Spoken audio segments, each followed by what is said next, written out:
ఈరోజు మన టాపిక్ వచ్చేసి వెయిట్ లాస్ రిలేటెడ్. అంటే బరువు తగ్గాలి అంటే ఎటువంటి రొట్టెలు తీసుకుంటే మంచిది, ఎదర్ సబ్జలు అని జొన్నలు అనేసి ఇలా ఎటువంటి రొట్టెలు తీసుకుంటే వెయిట్ లాస్ అనేది కొంచెం తొందరగా అవుతారు అనేసి. సో ఇవన్నీ కూడా ఏంటంటే కమ్స్ అండర్ మిల్లెట్స్. సో ఈ మిల్లెట్స్ అంటాం వీటన్నిటిని మనము. ఈ మిల్లెట్స్ ఏంటంటే రెగ్యులర్గా తీసుకోవచ్చు, దాంట్లో ప్రాబ్లం ఏం లేదు. బట్ ఏంటంటే ఎంత క్వాంటిటీ తీసుకుంటున్నాం అన్నది చాలా ఇంపార్టెంట్. సో ఎదర్ ఫుడ్ ఏంటంటే not only millets, either millets అవ్వనివ్వండి, పల్సెస్ అవ్వనివ్వండి, అది మనం ఎంత క్వాంటిటీ తీసుకుంటున్నాము అండ్ ఎంత ఫ్రీక్వెన్సీలో తీసుకుంటున్నాము అన్నది ఇంపార్టెంట్.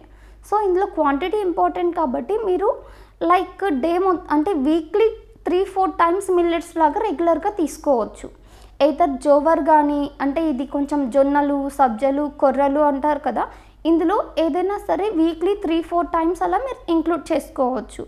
ఏదర్ జోవర్ అంటే ఈ జొన్న లేకపోతే రాగి అయితే మీరు రెగ్యులర్గా కూడా ఇంక్లూడ్ చేసుకోవచ్చు, ఒక 30-40 గ్రామ్స్ వరకు. ఎందుకు పర్టికులర్గా రోటీ, నాట్ ఓన్లీ రైస్ అంటే మనకు రైస్ ఏంటంటే క్వాంటిటీ అర్థం కాదు, లైక్ ఎంత అమౌంట్ తీసుకుంటున్నాము అనేసి. But in case of rotis ఏంటంటే మనం మీడియం సైజ్ తీసుకుంటున్నామా, లార్జ్ సైజ్ తీసుకుంటున్నామా అనేసి మనకు ఒక క్వాంటిటీ అనేది మనకు ఐడియా ఉంటుంది. So in case of quantity వచ్చేసి ఏంటంటే రోటీస్ తీసుకుంటే కొంచెం వెయిట్ లాస్ అనేది మనకు ఉంటుంది. సో నథింగ్ బట్ ఏంటంటే ఇందులో కొంచెం ఫస్ట్ థింగ్ హై ఫైబర్ ఉంటుంది, పీచు పదార్థం. సో మనకు వెయిట్ లాస్ అవ్వాలి అంటే మెయిన్ ఏంటంటే మనం ఫాలో అవ్వాల్సింది లో carbohydrates and high fibre and plenty of oral liquids. So ఏంటంటే మనకు కావాల్సిన ఫైబర్ ఇందులో మిల్లెట్స్లో ఉంటుంది కాబట్టి రెగ్యులర్గా మనం ఇంక్లూడ్ చేసుకోవచ్చు. ఇన్ కేస్ ఆఫ్ బాజ్రా అంటే ఇవి బాజ్రా తీసుకున్నామంటే మనకు హై ఫైబర్ ఉంటుంది అండ్ ఏంటంటే లో కార్బోహైడ్రేట్స్ ఉంటుంది. సో ఇది మనకు హెల్ప్ అవుతుంది కాబట్టి ఇది మనం రెగ్యులర్గా ఇంక్లూడ్ చేసుకోవచ్చు. ఇన్ కేస్ ఆఫ్ రాగి ఏంటంటే మనకు కొంచెం కాల్షియం ఎక్కువ ఉంటుంది అండ్ కొంచెం పొటాషియం ఉంటుంది, ఇంకేంటంటే ప్రోటీన్ అనేవి కూడా ఉంటుంది కాబట్టి ఇది కూడా మనం ఇంక్లూడ్ చేసుకోవచ్చు రెగ్యులర్గా.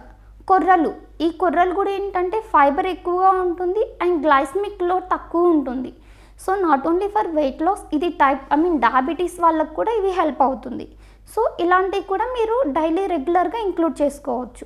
బట్ ఏంటంటే ఎక్కువగా మిల్లెట్స్ తీసుకోవడం వల్ల కూడా మంచిది కాదు, ఎందుకంటే ఏ ఫుడ్ అయితే మనం ఎక్సెస్ తీసుకుంటామో అది మనకు టాక్సిక్ అయ్యే ఛాన్సెస్ ఉంటుంది. ఇప్పుడు ఎక్కువగా తీసుకుంటూ లైక్ వాటర్ తక్కువ తాగామనుకోండి, అది ఇండైజెషన్ అవుతుంది. అండ్ ఏంటంటే చాలామందికి మిల్లెట్స్ అన్నది పడకపోవడం వల్ల ఏంటంటే కాన్స్టిపేషన్ ప్రాబ్లం రావడం, బ్లాటింగ్ అవ్వడం, బాడీ వేడి చేయడం అలా అవుతుంది. సో ఇది కొంచెం ఓవర్కమ్ చేయాలంటే you have to take some more water ఎక్కువ తీసుకుంటే మిల్లెట్స్ కొంచెం బ్యాలెన్స్ చేసుకుంటే ప్రాబ్లం ఏముండదు, you can have it. And ఏంటంటే నాట్ ఓన్లీ రోటీస్, అంటే రోటీ అనేది ఒకటి పర్టికులర్గా తీసుకోవడం అని కాదు. ఇన్ కేస్ ఆఫ్ రెగ్యులర్గా రోటీ కాకపోయినా సరే యూ కెన్ ఇంక్లూడ్ లైక్ ఈ కొర్రలు అలాంటివి, లైక్ మీరు సలాడ్స్ లాగా తీసుకోవచ్చు, పారేజ్ లాగా తీసుకోవచ్చు, కిచిడి ఈ ఫామ్లో కూడా తీసుకోవచ్చు. సో ఇలా మిక్స్డ్ తీసుకున్నా కూడా ప్రాబ్లం ఏమి ఉండదు.